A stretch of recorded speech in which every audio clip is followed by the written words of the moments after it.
آج چند اعمال جو پیش کیے جا رہے ہیں یہ دشمن کے متعلق ہیں۔ اس وقت آپ سب کو معلوم ہے جیسا کہ دشمن جب نقصان پہنچانے پہ آتا ہے تو وہ کوئی کسر اٹھا نہیں رکھتا۔ مثال کے طور پہ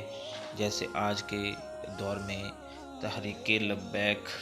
یا رسول اللہ کے اوپر جو ظلم و ستم ہو رہا وہ یقیناً کفار کی طرف سے ہے۔ تو اس میں محض اسپیشل یہ گزارش کروں گا کہ اس ویڈیو کو جتنا زیادہ ہو سکے، اس وائس کو جتنا زیادہ ہو سکے وائرل کیا جائے، تاکہ یہ ظلم و ستم جو اسلام کے خلاف ہو رہا اس کو کم کیا جائے، یا اس کو ختم کیا جائے اور دشمنان اسلام کو اس کی سزا مل جائے اور دین اسلام کا بول بالا ہو۔ میرے خیال سے کوئی بھی ایسا شخص نہیں ہوگا، چاہے وہ اہل حدیث ہو، وہ وہابی، دیوبندی، سنی، شیعہ، کہ جس کا اللہ اور اس کے رسول سے کوئی تعلق نہیں ہے۔ تو جس کا اللہ اور اس کے رسول سے تعلق ہے اس کو چاہیے کہ اس ویڈیو کو، اس وائس کو روزانہ وائرل کرے، جب تک دین اسلام کا معاملہ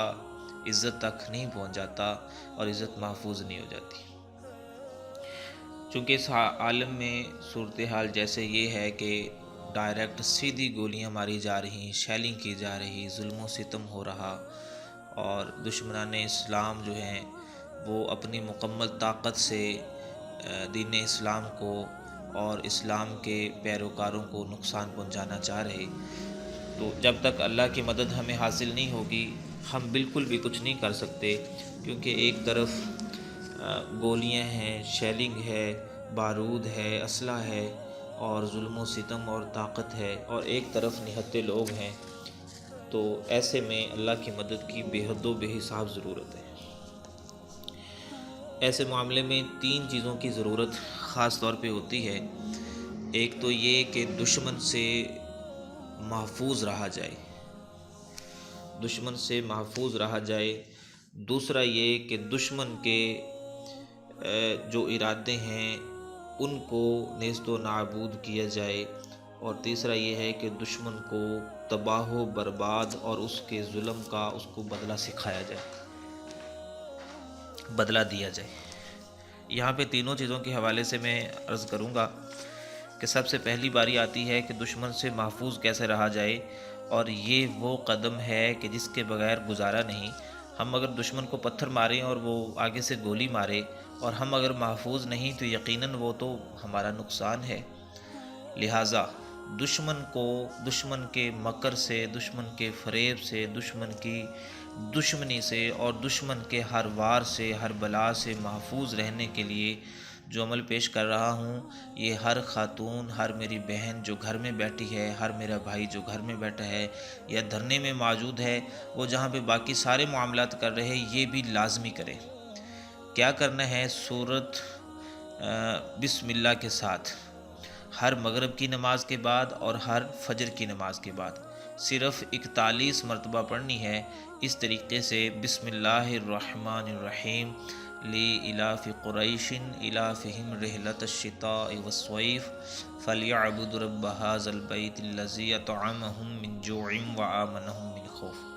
یہ سورہ مبارکہ صرف 41 مرتبہ پڑھنی ہے۔ بہت زیادہ ٹائم لگا تو 8-9 منٹ یا 7 منٹ لگیں گے۔ اول و آخر 3 مرتبہ درود شریف پڑھنا ہے، اور تصور یہ کرنا ہے کہ یا اللہ اپنے اس کلام کی برکت سے ہمیں حفاظت میں رکھ لے۔ یا اللہ جو دشمنان اسلام دشمنی کرنا چاہ رہے، مجھے، میرے اہل و عیال کو اور پورے دھرنے کو اور دھرنے کی تمام مخلوق کو اپنی حفاظت اور اپنی امان میں رکھ۔ اچھا، یقیناً ایسے بھی لوگ ہو سکتے ہیں کہ جن کو یہ صورت مکمل نہ آتی ہو تو وہ دیکھ کے پڑھ سکتے ہیں، اور یقیناً ایسے لوگ بھی ہو سکتے ہیں کہ جن کو دیکھ کے پڑھنا نہ آتا ہو۔ اب وہ کیا کریں؟ وہ دشمن کو ذلیل، رسوا اور دربدر کرنے کی نیت سے یہ عمل کریں کہ جب فجر کی سنتیں پڑھ لیں، سنتیں پڑھنے کے فوراً بعد آپ وہیں بیٹھے بیٹھے بغیر کسی درود شریف کے، بغیر بسم اللہ شریف کے، یا قہارو، اللہ تعالیٰ کا نام ہے، یا قہارو یا منتقمو یا جبارو، یہ اللہ تعالیٰ کا نام 1100 مرتبہ پڑھنا ہے، اور 1100 مرتبہ پڑھتے ہوئے تصور یہ رکھنا ہے کہ بس دشمن کے چتھڑے اڑ گئے، دشمن ذلیل و رسوا ہو گیا، دشمن کے ٹکڑے ٹکڑے ہو گئے، اور اللہ تعالیٰ نے اس سے بدلہ لے لیا، اللہ تعالیٰ نے اس پہ جبر کیا اپنی شان جبار کے صدقے، اللہ تعالیٰ نے اس پہ قہر برسا دیا۔ وہ بے شک پولیس ہے، وہ بے شک کوئی عام ہے، وہ بے شک کوئی خاص ہے، وہ بے شک حکومت ہے، تو اللہ تعالیٰ نے اس سے بدلہ لے لیا۔ اگر وہ ناحق ہیں، اگر وہ ناحق ہیں تو انشاءاللہ آنکھوں سے صرف چند دنوں کے اندر یہ معاملہ نظر آئے گا۔ اور آپ اندازہ کریں جہاں پہ کروڑوں لوگ دھرنے میں شامل ہیں، اگر ان تک یہ بات پہنچ جاتی ہے اور وہ ایک دن ہی کر لیں، تو آپ کیا خیال کرتے ہیں کہ حق پہ بھی شخص ہو اور اللہ کا نام بھی لے رہا ہو اور اللہ سے پھر دعا بھی کر رہا ہو، تو کیا ظالم پہ قہر نہیں برسے گا؟ کیا ظلم کرنے والے پہ جبر نہیں ہو جائے گا؟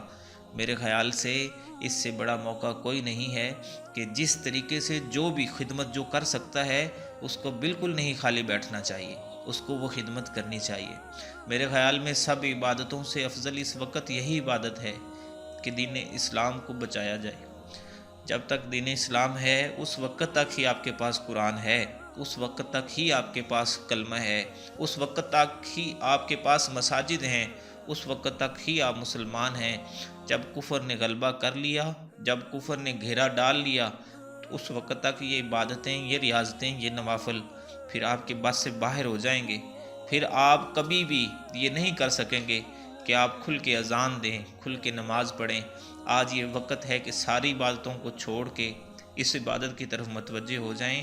اور یہی سب سے بہتر آپ کے لیے بہتری کا زلزلہ ہے۔ میں انشاءاللہ کوشش یہ بھی کرتا ہوں کہ یہ ساری چیزیں جو بتا رہا ہوں یہ ساتھ فوٹوز کی صورت میں بنا کے ویڈیو میں لگا بھی دی جائیں، اور آپ کو سکرین شاٹ لینے میں مشکل نہ پیش آئے، اور سمجھنے کے لیے وائس اور ویڈیو دیکھ لی جائے، سن لی جائے، لہٰذا ویڈیو دیکھنے والوں کے لیے آسانی ہر حال میں رہے گی۔ دوسرا یہ ہے کہ دشمن کو دفع کیا جائے۔ وہ دشمن جو ایسا ہے کہ وہ اپنی طاقت کو ہر حال میں ظاہر کرنا چاہتا ہے، اور اس کو اللہ تعالیٰ کے قہر کے ذریعے سے اس کو پاؤں کے نیچے روندا جائے، اور خاص الخاص دشمن کے لیے جیسے اس دور میں اس سے بڑی دشمنی کوئی نہیں ہم سے کی جا رہی اور سارے مسلمانوں سے ہو رہی ہے، تو اس کے لیے یہ ہے کہ بغیر درود شریف کے اور بغیر بسم اللہ شریف کے اس دعا کو جو میں آپ کو بتا رہا ہوں صرف 41 بار پڑھنا ہے، صرف 41 بار پڑھنا ہے، اور ہو سکے تو صبح اور شام پڑھنا ہے، اور بہت زیادہ تیز کرنا چاہیں تو ہر نماز کے بعد پڑھنا ہے، اور اگر اتنا بھی کوئی نہ کر سکے تو صرف ایک مرتبہ ضرور پڑھنا ہے، اور ذہن میں یہ تصور رکھنا ہے کہ دشمن میرے پاؤں کے نیچے ہے، اور دشمن کی جان، مال، عزت، آبرو، طاقت سب اللہ تعالیٰ نے روند کے خاک میں ملا دی ہے، دشمن بالکل ختم ہو چکا ہے، اور اس پہ اللہ کا قہر برسا ہے، اور وہ ایک تلوار سے ٹکڑے ٹکڑے ہوا ہے، اور اس کا کچھ نہیں بچا، اس کی ساری طاقتیں فنا ہو چکی ہیں۔ اس تصور سے یہ آیت مبارکہ پڑھے گا، رمیت من یغا علی بسم اللہ وسیفہ القاتل، رمیت من یغا علی بسم اللہ وسیفہ القاتل، رمیت من یغا علی بسم اللہ وسیفہ القاتل۔ یہ میں نے 3 مرتبہ اس لیے پڑھی کہ آپ کو پڑھنا آسان رہے، سننا آسان رہے، یاد کرنا آسان رہے۔ ان تینوں وظیفوں کو میرے خیال سے کوئی شخص جس کے اندر ایمان کا اس ایک رائی کے دانے کے برابر ذرہ بھی ہے تو وہ بھی یقیناً ان اعمال کو ضرور کرے گا، وہ بے شک میں ہی کیوں نہ ہوں، اس کو ضرور کرے گا۔ اس کی تمام کو عام اجازت ہے، زندگی اور موت اللہ کے ہاتھ میں ہے۔ اگر دشمنان اسلام واقعہ ہی حق پہ ہیں تو ان کو پھر اس کی سزا نہیں ملے گی، یہ اعمال فائدہ نہیں کریں گے، اور اگر واقعی طور پہ دشمن اسلام جو ہیں وہ ناحق ہیں اور اسلام حق پہ ہے تو انشاءاللہ پھر ہم لوگ اپنی آنکھوں سے دیکھیں گے۔ میرے خیال سے آپ جتنے بھی تہجد گزار ہیں، میرے خیال سے آپ جتنے بھی عبادت گزار ہیں، میرے خیال سے آپ نے لاکھوں کروڑوں چلے کر رکھے ہیں، میرے خیال سے اگر آپ کے پھونک میں، آپ کے قلم میں، آپ کے دم میں وہ تاثیر ہے جو آسمانوں کو چیر کے رکھ دیتی ہے، زمینوں کو چیر کے رکھ دیتی ہے،